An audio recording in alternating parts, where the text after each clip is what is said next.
Taurus. Welcome to your December 2016 General Tarotscope. Before I lay out the cards, I just wanted to tell you about a few transits that are happening in December for you, and perhaps this can give a more well-rounded reading in terms of the astro weather of December and how it affects you. And this is just like kind of a brief thing. It's not everything.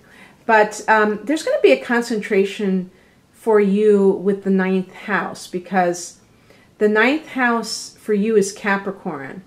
And we have Mercury going into that house on the 2nd of the month. So you're thinking about 9th house issues. 9th house, higher education, spirituality and other religious pursuits and beliefs or philosophical beliefs, foreign travel. So you may be like looking at some kind of a trip that you're going to be taking. Maybe you're, buying tickets and things like that. And it's also related to, what's another area? Publishing. And I think even marketing or like advertising or PR or something like that. But in any case, those kinds of issues as well. So you have Mercury there. Then you have a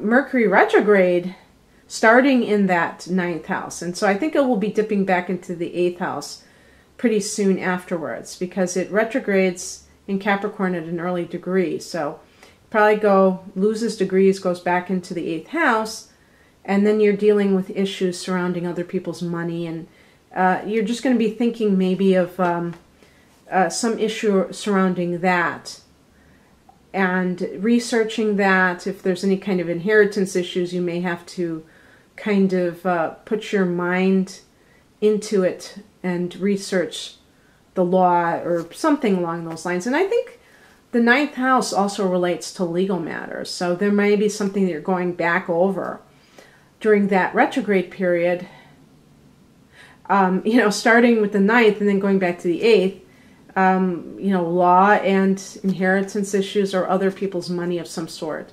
But also with the 9th house, you're going to have the sun going there on the 21st in Capricorn.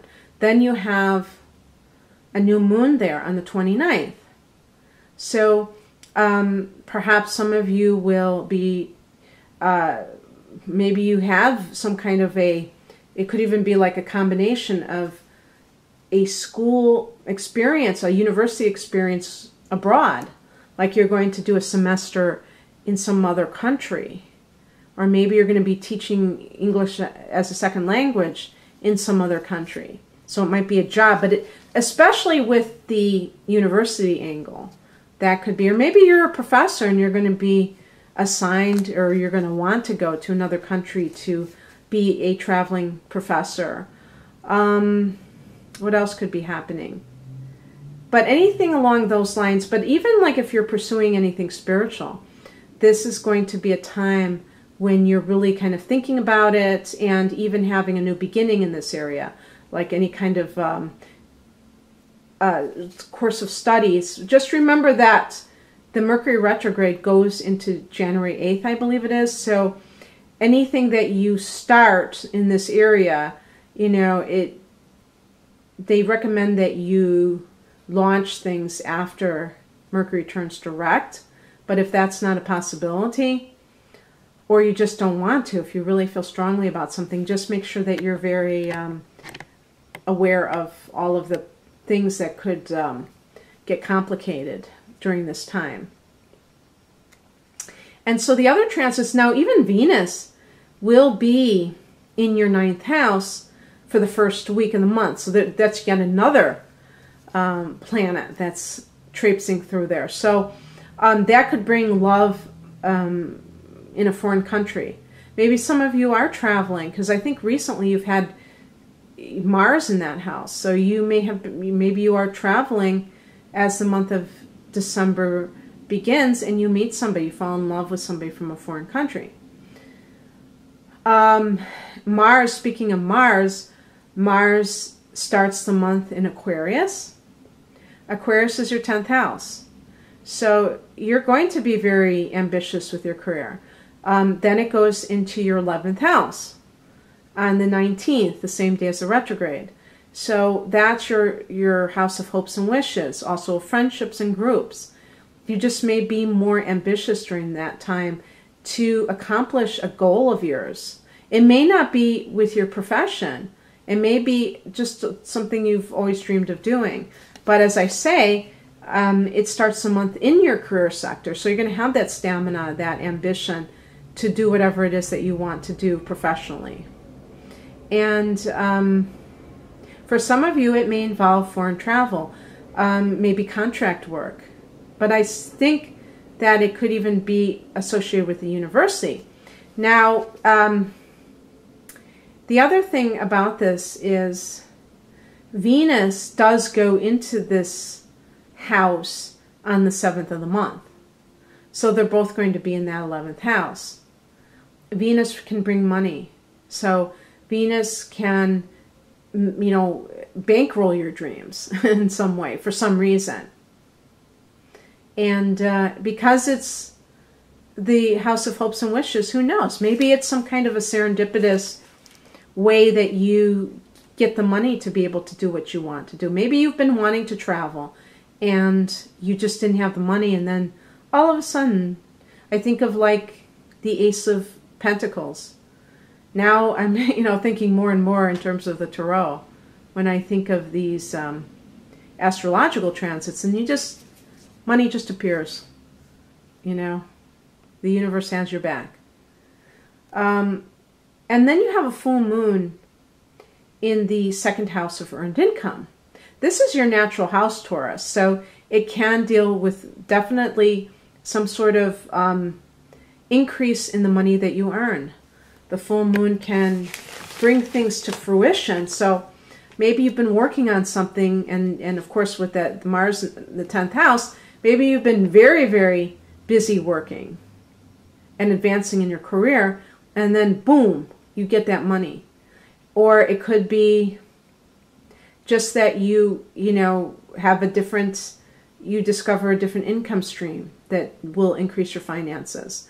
For some people, they could be ending a certain source of income, but I tend to think of abundance with the full moon. So, yeah, I mean, I think that I would say there's a good chance that your money increases only because you also have Mars in the 10th house and Venus going into the 11th house. And that's really okay, and that's true. So Venus is in the 10th then for that first week. So that could bring money, you know, regarding your career as well. So yeah, it's all good. So let me lay out the cards. And I'm going to start just cutting these cards.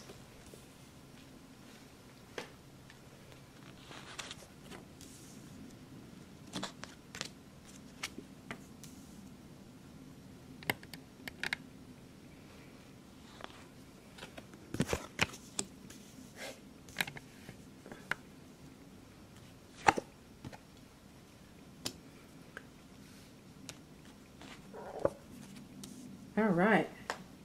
Yes, very interesting. Okay. So the overall energy is the King of Swords. So this is like a type of mastery. Okay. This is like, I can see some of you really being just mentally sharp. This could be a different person, however. This could be a boss figure who is extremely intelligent, maybe not the most warm and fuzzy person on the planet, but very intelligent and very impartial, that doesn't play favorites on the job. It could have to do with a father figure. It could be anyone. I think of this, it's funny. Now, some of you, it could even be a divorce, because sometimes I think of the King of Swords as a judge. Unless this is about an inheritance matter, it doesn't necessarily have to be a divorce.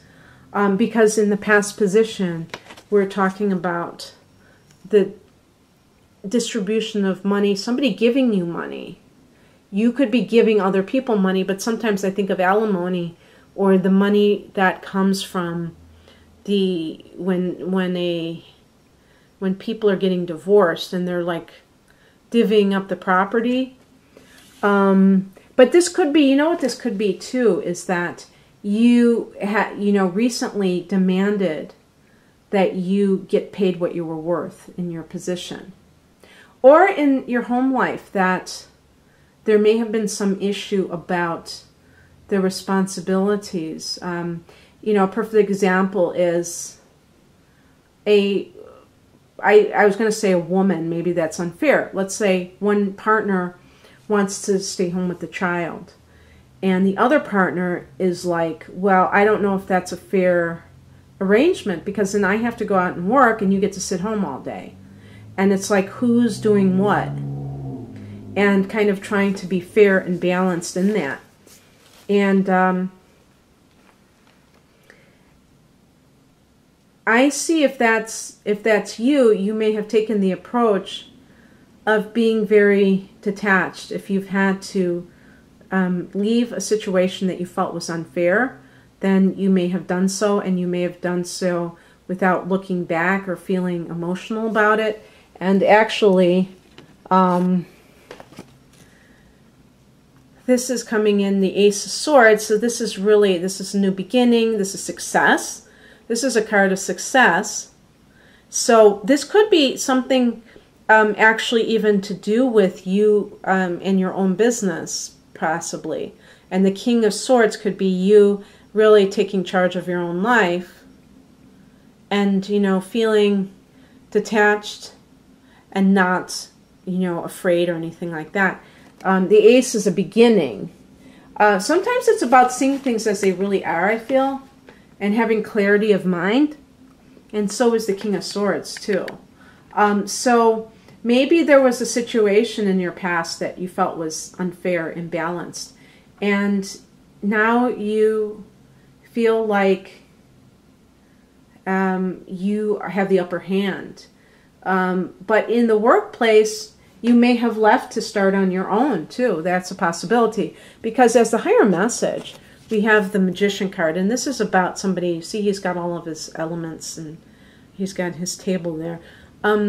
Somebody who, a conscious co-creator, somebody who knows that they have what it takes to do things for themselves.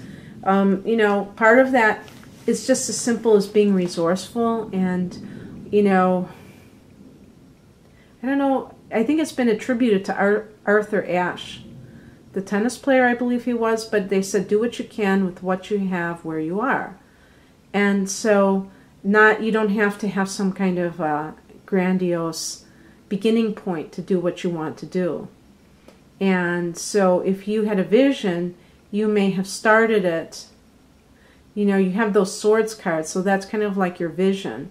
And you were able to just make things happen. Maybe you were able to manifest things happening. The card that is crossing you is the Eight of Pentacles, so I'm reading this as a reverse card. And in the upright position, the Eight of Pentacles is about,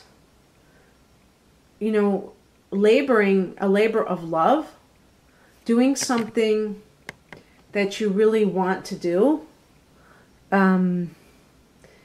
and working very hard at it. For some people, it could be training for something, being an apprentice, training, getting additional training that you need. And so that may be, that goes along with what I was saying with those planets in the 9th house, transiting the 9th house. But in the reverse position, it could be that maybe you need more training for a certain position. Maybe you are not ready. Maybe you haven't, maybe you're trying to do something that that's really kind of above your head. It's not necessarily anything bad. It's just that you have to, you may have a vision, but you still may need more, do more research on what it is that you're trying to do, or you may need to bone up on your skills. Maybe you're not doing a good enough job right now. And you may be trying to because you want to be independent like the King of Swords, but you have to kind of give it time. I also think too that the Eight of Pentacles can indicate laboring at something that is not giving you the compensation that you deserve. And so that goes back to that Six of Pentacles. Maybe that was on your mind, but you never really acted on it. About, fair compensation. Or, even like too much work. Maybe even just like the workload is too great. And so you're laboring at something that really is a dead end. Could be that as well. Now, the advice is kind of going along with those cards that I had for transits for the 9th house, because this is a card of travel. The Three of Wands. This is a card of expansion. So, and for some people, this may be connected to your business, because the Three of Wands can deal with career. So you may be looking out at the horizon for something more than, what it is that you have right now. And that's exactly how it should be. You may need to search, for whatever it is that you're trying to do. It may be that your current location is not where it's going to happen. And I think that most people will know that. They will feel this urge to expand, to travel. And, it's funny because Taurus is a sign that kind of, I think a lot of Taurus people really are attached to their hometowns and, just where they're from, because it's a fixed sign. It's an earth sign. So it's very grounded and rooted in wherever it's from. So there's like a real strong foundation that you have. And so traveling can be kind of daunting sometimes for Taurians because they're not sure, of the unknown aspect of it. But this can really open a lot of doors for you and expand your horizons. That's really what this is about. And to tell you the truth, I think that's what the 9th house is about. Is about expansion. Jupiter rules that house. The outcome is the Page of Cups. For people in relationships, you might end up with somebody who is a water sign. I would say specifically a Pisces, since that's jumping out, the fish. But it could also be a Cancer or Scorpio individual. Scorpio is your opposite sign. So sometimes some Taurians find that they have a lot of dealings with Scorpios in their life. But also, looking at some of these other cards, some of you may have been with an earth sign and now you're with a fire sign. An air sign. So you might have previously been with a Taurus, Virgo, or Capricorn, and now you're with either a Gemini or a Libra, Aquarius individual. And I think that if you've been with somebody and there's a new beginning with somebody who's of the air signs, so if that's true, then the Page of Cups could simply be referring to a child. Yeah, maybe some of you are going to conceive. That's always a possibility. I hope you wanted to have a child. Let me see. So Taurus, what's your 5th house? So your 5th house would be Virgo, wouldn't it? That's what I'm imagining. So if your 5th house is Virgo and we had that solar eclipse in September, wow. Maybe could some of you, okay, September, October, November. I'm doing this in November. Okay, well, some of you ladies who are Taurus, if you feel like you've had some weird food cravings, you might be pregnant, and you're going to find out that you're pregnant because you would only be like 2 months along if you conceived around September. So I know that's outlandish, but some of you that might be the case. But the Page of Cups refers to an energy that's very, you could call it naive, you could call it innocent or gullible, but it can be very artistic, creative energy. And so can the Three of Wands. So maybe some of you are doing something artistic that you're just kind of, it's a leap of faith. But whatever it is, there is, I think also your psychic ability is being activated, or some of you, you know, obviously this is general reading. So for some of you, this may be something that you're just allowing your intuition to guide you in your life. And that would really be a good idea, because if you are embarking on a journey, like actually a physical journey, you may have to kind of just give up the need for any kind of guarantee of what's going to happen and just go with the flow and see what occurs. So yeah, a lot of exciting things going on here, Taurus. If you want a more specific reading of any kind, I do love and I do career, I do all kinds of readings that utilizes your personal natal chart, and usually also with the tarot. Please click on the link below where I have a list, where I have my store. I have a link to my online store. Otherwise, have a great December. Bye.